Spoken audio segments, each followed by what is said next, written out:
Today's topic is one that many of us can relate to.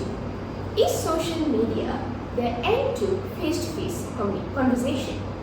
With us today, we have two guests with very different perspectives. Please welcome Adriana, a social media expert who believes social media has revolutionized how we communicate for the better, and Anwar, a communication coach who believes face-to-face interaction are irreplaceable. Thank you both for joining us. Thanks for having me, Janani. I'm excited to dive into this conversation. It's my pleasure to be here, and I'm very excited to share my thoughts. Let's start with you, Adriana. You are a social media expert. Many people say that social media is making us lose the art of face-to-face communication. Do you think that's true? Thank you, Janani, for your questions. I think social media is not entirely making us lose the art of face-to-face communications, Janani. Social media has certainly changed how we communicate, but I think it enhances rather than just replace the face-to-face conversation. Platforms like Instagram, Twitter, and WhatsApp allow us to connect instantly, even with people we don't really see much. And for instance, families like living in the other countries can stay connected through daily updates, and this social media allows for quick communication while face-to-face conversation still have their place for deeper and more meaningful interactions. And let's not forget how social media during the pandemic have played an important role, such as the families and friends who were separated during the lockdown use platforms like Zoom, Facebook, and WhatsApp to stay in touch and even host virtual celebrations. And like Kamala Harris, for example, during the height of the pandemic, held numerous virtual events and stay connected with the communities and her voters. And that's something face-to-face communication simply couldn't achieve at the time. So without these tools, like the social media tools, many would have felt isolated because of the pandemic, right?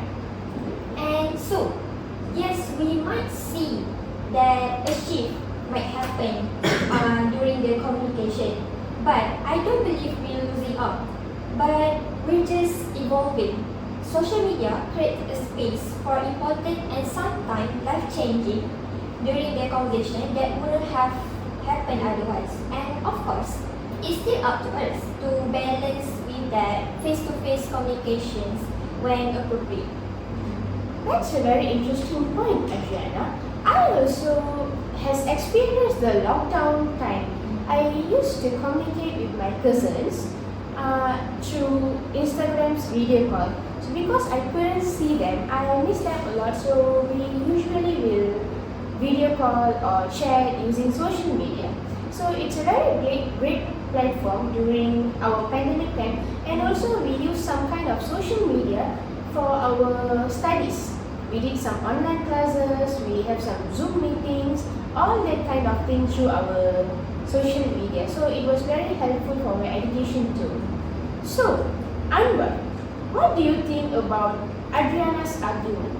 Can social media really be seen as an enhancement to communication? Thank you for the question.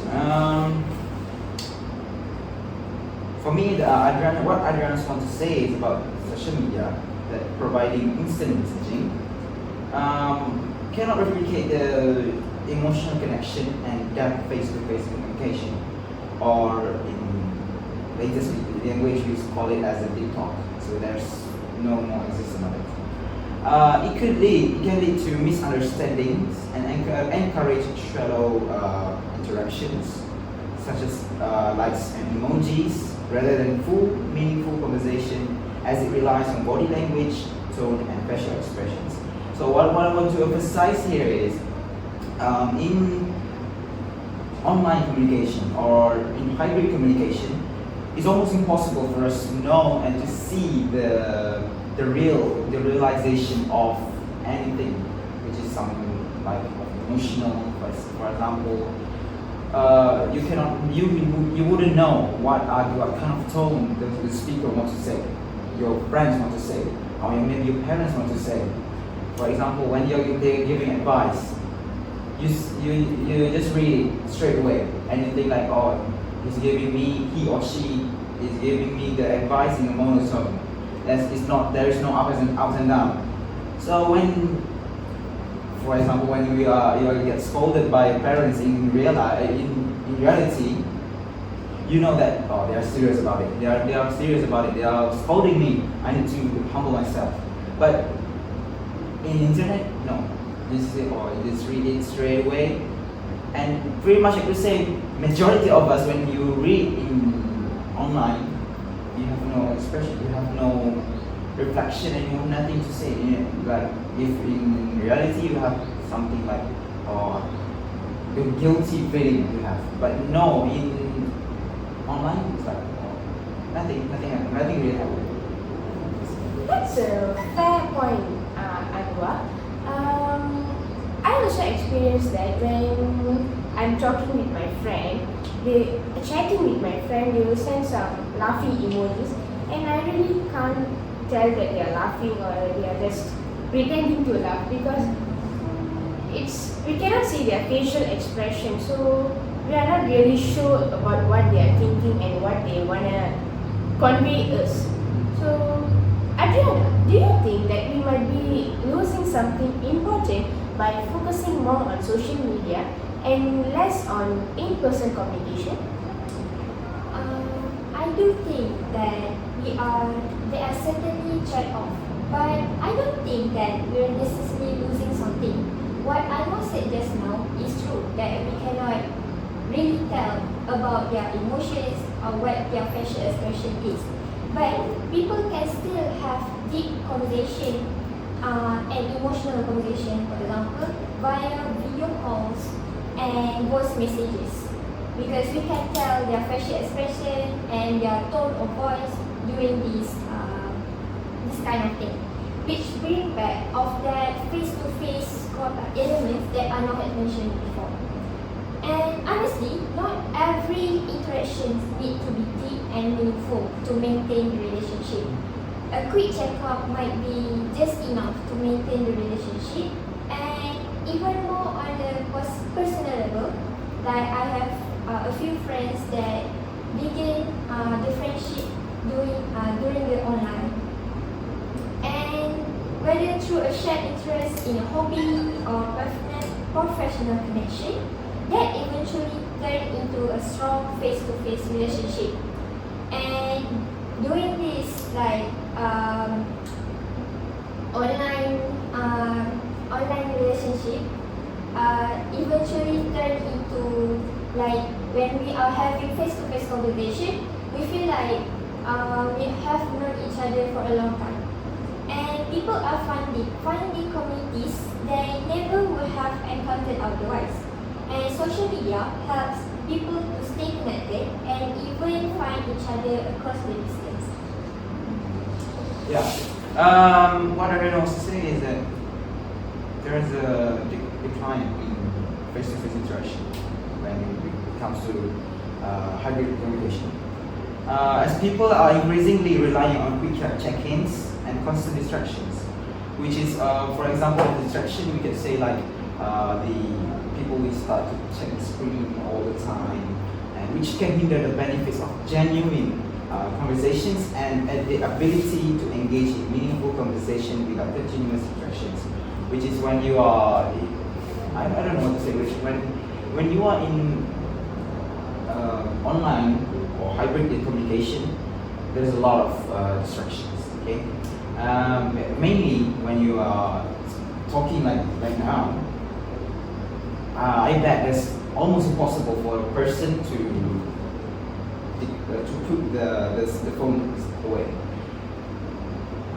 Minimally, you would on the screen, and it's almost impossible. Yeah, that's actually true. Even though when I'm talking with a group of friends, When I get a notification or a call, I will go through my phones. I will ignore the people around me and I will check my phone because I don't know, I feel like the notification is more important than them. But eventually, I feel like the notification and the call can wait, but the person face to face cannot wait. No, they will go at some times. They also have things to do, but the social media can wait, I guess. So, let's talk about the distraction for a moment. Do you think social media is conditioning us to be less present in our real life conversation? I think it depends on how we use it. If you're constantly checking your phones, like you just said just now, during a face-to-face conversation, that's a problem. Because that's more about the personal discipline than the fault of the social media itself. And social media isn't entirely bad because it's about how we manage our time on it, and we need to learn how to balance both of it. For example, how I balance both of it. I have a friend who's really passionate about environmental issues, and she often shares on social media on tips how to live more on sustainable life.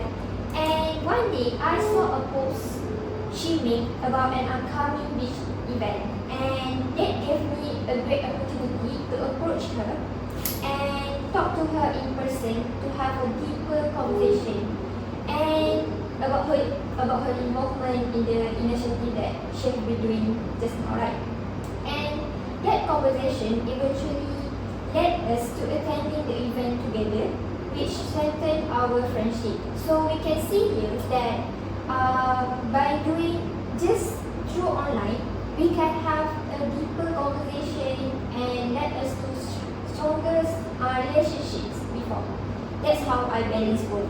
And social media can also be a great icebreaker in face-to-face setting. Have you ever been in a gathering or meeting that you have not know anyone around there, and you might see someone you follow on social media that have posted something interesting either in Facebook, Instagram, or other social media platform. So you can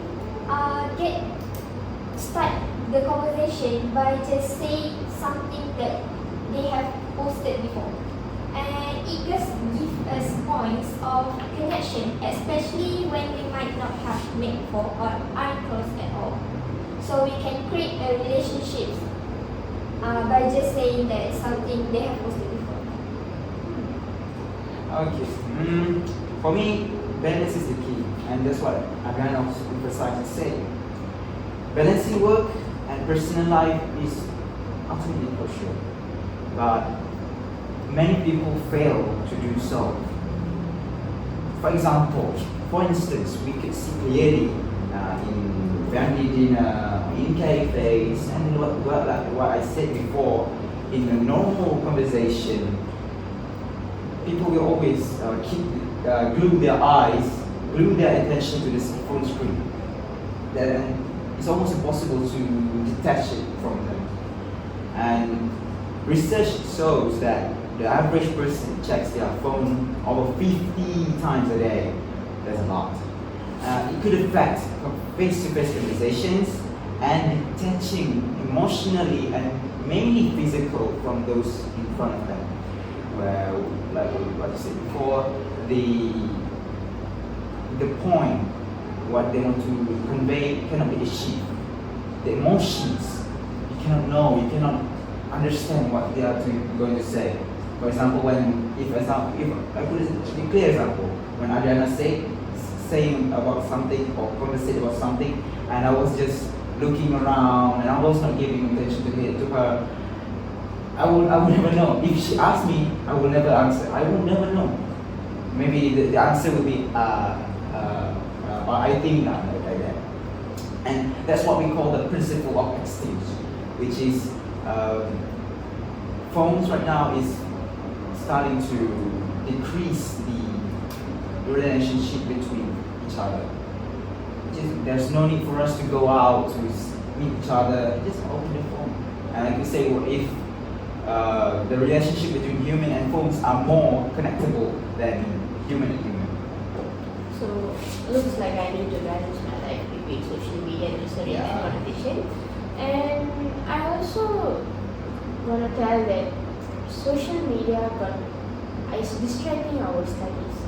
Like even though when we are in class, we are not focusing on our class and we are using our phones a lot because we are not really bothering about what's happening in front of us.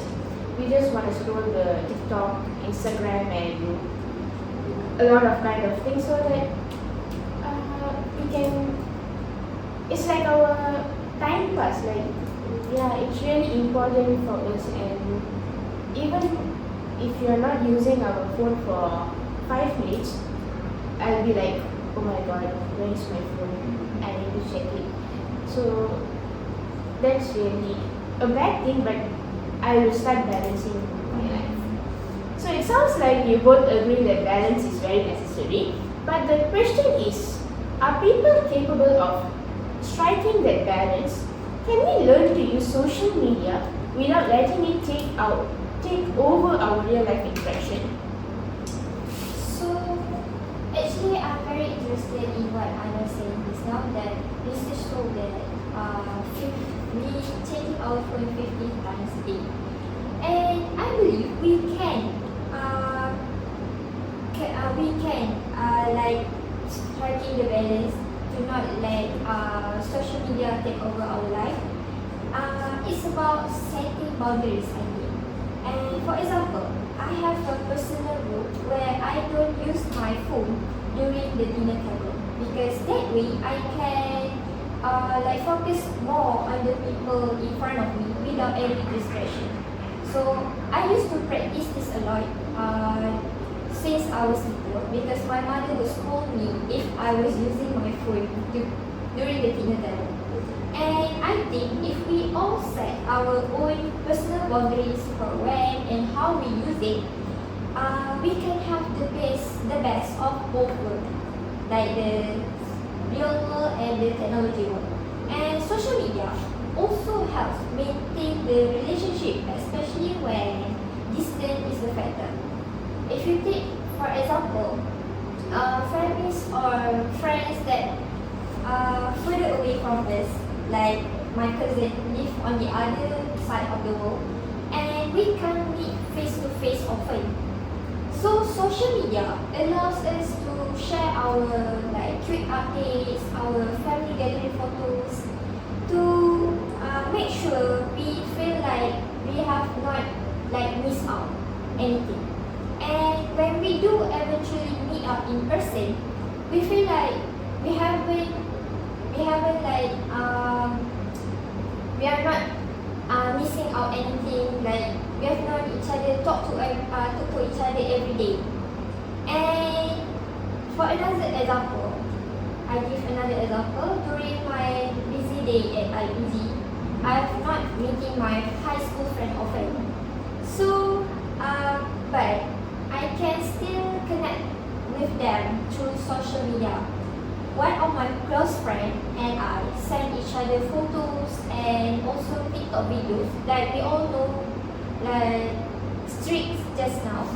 Right? We all know streaks. Like we are keeping streaks throughout the day. So these little things that make us know that we are thinking of them to our busy day. We still think of them and make sure they are okay. And that said, I'm not say that I'm really like important for the conversation in social media. So I'm very cautious in keeping the real life conversation alive. So I'm sorry. So whenever possible, I still have the deeper conversation with them. Okay. What you said is what I can simplify is about setting boundaries is beneficial. Once again, I repeat, setting boundaries is beneficial. But our dependence on social media is increasing and addictive. That's what you said before, which is that you cannot always want to scroll the TikToks, Instagram, or the phrases we call like now is human can live without phone, which is where if we compare our lives to much primitive people, which is much older person, like our parents now, okay, they can live without phone. They can live without phone. Like for example, when they conversate, they don't give anything about the phone. They don't even care. But for us, everywhere we go, it's about phone. Everywhere we go, it's about social media. And algorithms keep us engaged longer, reducing face-to-face conversation. This is causing a loss of basic social skills, mainly for younger generations, such as eye contact, active listening, and empathy, which is these three skills extremely important now. I know so much people, I met so much people, and I know that most of them didn't have any basic soft skills. Like when I start a conversation, they don't know how to continue the conversation. So it's like I'm talking to myself, okay? And when I met this kind of person, I'm not judging them yet because maybe there's some reason why they become that. And when we start to engage, when we start to conversate much longer, and I know the reason, the main reason, which always with the phones. If not the social media, video games. If not video games, another video, which is YouTube. So it's pretty hard to say about it, and it's pretty hard to change people's mentality right now because phone is like our priority, maybe you want to say, our main component in life. Yes, So not only younger generation, I think in my personal experience, I lost my connection with my older generation, face-to-face conversation with my older generation, because I have a grandfather who was living with me. He used to saw me and my brothers using phone a lot, so he also bought a phone and also a headphone, the big one with the mic. I don't know why he bought it with the mic. It's like a pilot. Yeah, the one with the mic, and he will use his phone with the headset. He will scroll TikTok, he will use Facebook, he will watch YouTube. All the time, he will be using his phone. He can't even go to eat without his phone. He'll bring his phone, then only he will start eating. So that made the elder generation also to be addicted to social media and also their phones. So yeah, I hope they also will understand one day that face-to-face conversation is very important, because in their older generation they don't know until what time they are going to talk to us. So I hope they will understand and start talking to the younger generation and give the younger generation some beneficial, some good advice, good words, that kind of thing. So you bring up a valid concern, Anwar. Do you think there are long-term effects we should be worried about when it comes to the younger generation growing up with social media? What do you think? I think we should be worried, but it's not all negative, because social media also provide us educational content, networking opportunities, and ways to collaborate across all the world. The younger generation, especially in countries like Malaysia, like our country, is using social media to create meaningful change and raise awareness and engage in important global conversation. It's all about teaching them how to use it appropriately and suitably. And we have example from Twitter where we have this hashtag Bendera Putih during the pandemic to help the needs people who can get food for their own. Because of the pandemic, we have a lot of people who struggle to make sure they get food on their plate. And we have this Black Lives Matter for the global one, where don't racist each other for the black people, right? And another great example is how the Malaysian students use social media to engage in educational discussion. TikTok, for instance, isn't just about entertainment. I have seen a video of TikTok where they talk about the SPM tips, like a short video, so people, the students especially, can engage in them and memorize better. For me myself, I use TikTok video during my SPM era, and we have this MC class who constantly doing the TikTok live, sharing their knowledge about the SPM and helping students. And they're turning social media into a space for learning and sharing knowledge, even which helps the student to connect and collaborate in ways that go beyond the traditional one. Because technology have actually impact us on how we learn, and traditional methods no longer be very beneficial for us if we are not using the technology, right? And so while there are challenges with social media, it's clear that the younger generation is leveraging those platforms in positive and meaningful way.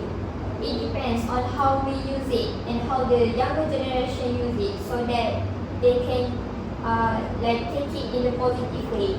The key is to continue to educate them to know about how to use this tool responsibly, so they can maximize the benefits while avoiding the downside of the technology or social media.